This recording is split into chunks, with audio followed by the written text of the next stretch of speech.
নমস্কার, all cooking flavour চ্যানেলে আপনাদের সবাইকে স্বাগত জানাচ্ছি। আজকের রেসিপি সর্ষে আর বেগুন দিয়ে পার্শে মাছের ঝাল। পার্শে মাছ কিন্তু আমার খুবই প্রিয় মাছ। আপনাদের কার কার প্রিয় মাছ অবশ্যই কমেন্টে জানাবেন যে আপনাদের কার কার ভালো লাগে। চলুন আর বেশি কথা না বাড়িয়ে এবার শুরু করা যাক। পার্শে মাছের ঝাল চচ্চড়ি করার জন্যে আমি এখানে 500 গ্রাম পার্শে মাছ নিয়ে নিয়েছি। পার্শে মাছগুলোকে আমি ভালো করে বেছে ধুয়ে নিয়েছি। মাছগুলো আমি এবার পরিমাণ মতো নুন আর হলুদ মাখিয়ে ভালো করে ভেজে নেব। আমি এখানে 1 চামচ নুন দিয়ে দিচ্ছি। আমি বড় চামচের 1 চামচ নুন দিয়ে দিয়েছি, আপনারা আপনাদের পরিমাণ মতো কিন্তু নুন দিয়ে দেবেন। আর দিচ্ছি ছোট চামচের 1 চামচ হলুদ গুঁড়ো। এবার মাছগুলো আমি ভালো করে মাখিয়ে নেব নুন আর হলুদ দিয়ে। মাছগুলো ভালো করে আমার নুন হলুদ মাখানো হয়ে গেছে। এবার আমি মাছগুলোকে ভেজে নেব। মাছগুলো ভাজার জন্য আমি কড়াইতে সর্ষের তেল ভালো করে গরম করে নিয়েছি। এবার আমি এক এক করে মাছগুলোকে দিয়ে দেব।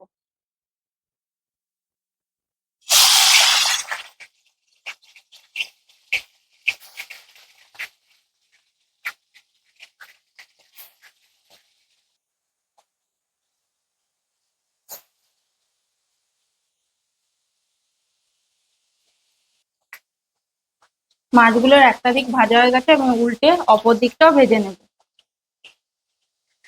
তবে একটা কথা বলে রাখি, মাছ ভাজার সময়, যে কোনো মাছ ভাজার সময় কিন্তু আপনারা কড়াইটা ভালো করে গরম করে নেবেন। তারপরে তার মধ্যে তেলটা দিয়েও কিন্তু তেলটা ভালো করে গরম করে নেবেন। তেলটা যদি ভালো করে গরম না হয় তাহলে কিন্তু মাছগুলো কড়াইতে লেগে যাবে। পার্শে মাছ খেতে কিন্তু আমার খুবই ভালো লাগে। আপনাদের কাদের কাদের পার্শে মাছ খেতে ভালো লাগে আপনারা অবশ্যই কমেন্টে লিখবেন। মাছগুলো দেখুন আমার ভালো করে ভাজা হয়ে গেছে। আমি মাছগুলো ভালো করে উল্টে পাল্টে ভেজে নিয়েছি। এবার আমি মাছগুলোকে একটা প্লেটের মধ্যে তুলে নেব।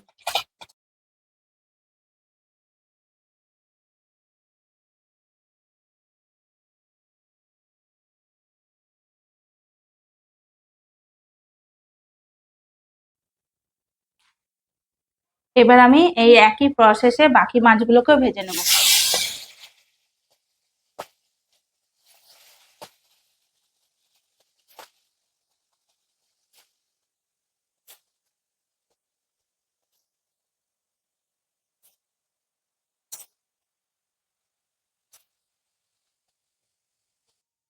এই মাছগুলোরও একটা দিক ভাজা হয়ে গেছে, আমি অপর দিকটা উল্টে পাল্টে ভালো করে ভেজে নেব।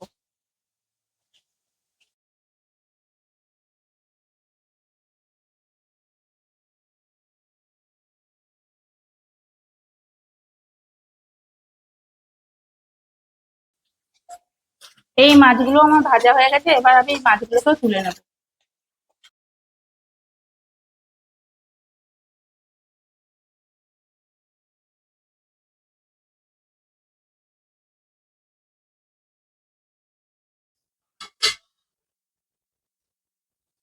দেখুন আমার সমস্ত মাছগুলো কি সুন্দর ভাজা হয়ে গেছে। আমি পার্শে মাছের ঝালটা কিন্তু বেগুন দিয়ে করে নেব। বেগুন দিয়েই কিন্তু পার্শে মাছের ঝালটা বেশি ভালো লাগে। ওর জন্য আমি একটা বেগুন নিয়ে নিয়েছি, বেগুনটাকে আমি কেটে নেব।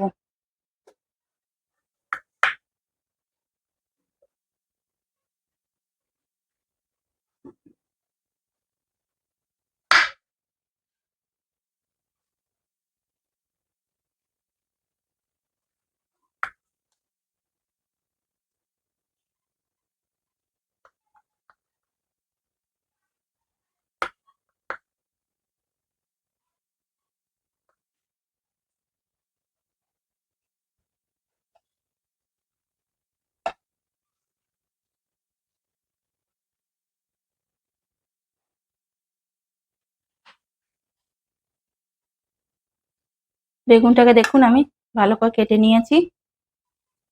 আমি একটা মশলা বানিয়ে নেবো, তার জন্য নিয়ে নিয়েছি ধনেপাতা কুচি, উঁচু উঁচু 2 চামচ সর্ষে আর কতগুলো কাঁচা লঙ্কা। আপনারা ঝালটা আপনাদের পরিমাণ মতো দিয়ে নেবেন। আমি এগুলির একটা পেস্ট বানিয়ে নেব। আপনারা চাইলে এগুলোকে শিলেও বেটে নিতে পারেন।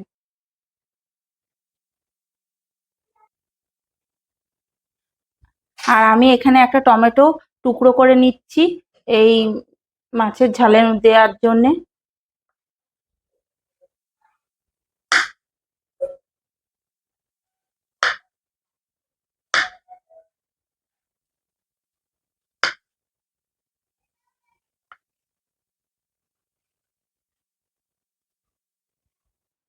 এবার মাছের ঝাল রান্না করার জন্য আমি গ্যাসটা অন করে দিয়ে কড়াইতে সর্ষের তেল দিয়ে দেবো। সর্ষের তেলটা হালকা গরম হয়ে গেলে এর মধ্যে দিয়ে দেব অল্প একটুখানি কালো জিরে। কালো জিরেটা হালকা ভাজা হয়ে গেলে এবার আগে থেকে টুকরো করা বেগুনগুলো আমি ভাজার জন্য দিয়ে দেব।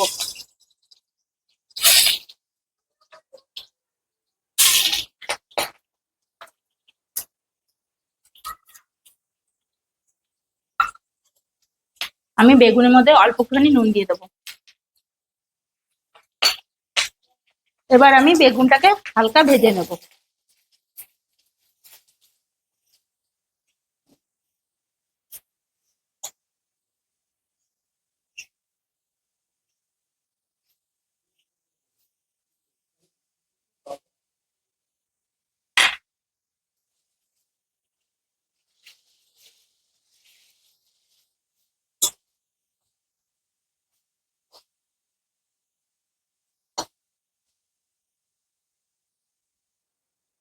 বেগুনটা ভালো করে ভাজা ভাজা হয়ে গেলে এবার আমি এর মধ্যে আগে থেকে তৈরি করা কাঁচা লঙ্কা, ধনেপাতা আর সর্ষের পেস্টটা দিয়ে দেব।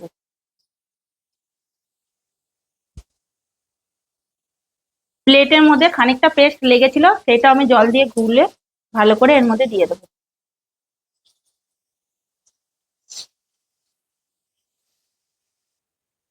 এর মধ্যে দিয়ে দেবো আগে থেকে টুকরো করে রাখা টমেটো। এর মধ্যে দিয়ে দেবো হাফ চামচ হলুদ।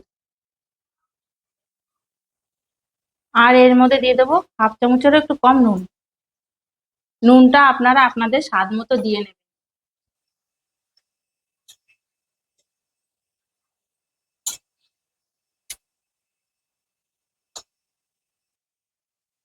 বেগুনের সঙ্গে আমার মশলাটা ভালো করে কষানো হয়ে গেছে। এবার আমি এর মধ্যে পরিমাণ মতো জল দিয়ে দেবো।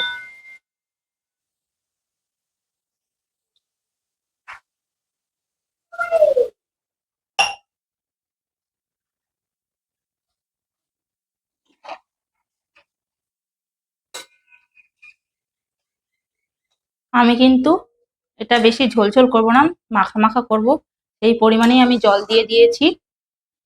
এবার আমি ঝোলটা হালকা ফুটে আসলে আমি এর মধ্যে মাছটা দিয়ে দেব।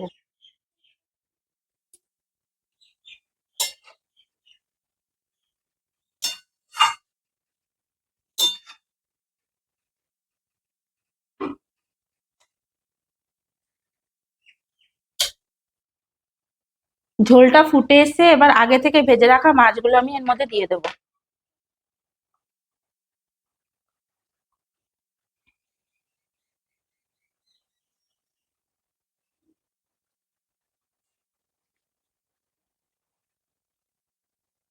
এবার কড়াইটাকে আমি 5-10 মিনিটের জন্য ঢেকে দেবো। ফিরে এলাম আমি 10 মিনিট পর। আমার মাছটা পুরোপুরি রেডি হয়ে গেছে। এবার আমি গ্যাসটা বন্ধ করে দেব। গ্যাসটা বন্ধ করে দেওয়ার পরে আমি উপর থেকে 3টে কাঁচা লঙ্কা চিড়ে এর উপরে ছড়িয়ে দেব। আর দিয়ে দিচ্ছি কিছুটা সর্ষের তেল। উপর থেকে কাঁচা তেল দেওয়ার জন্য মাছটা ঝাঁঝালো হবে আর খেতেও খুব স্বাদ হবে। আর উপর থেকে দিয়ে দিচ্ছি কিছুটা ধনেপাতা কুচি।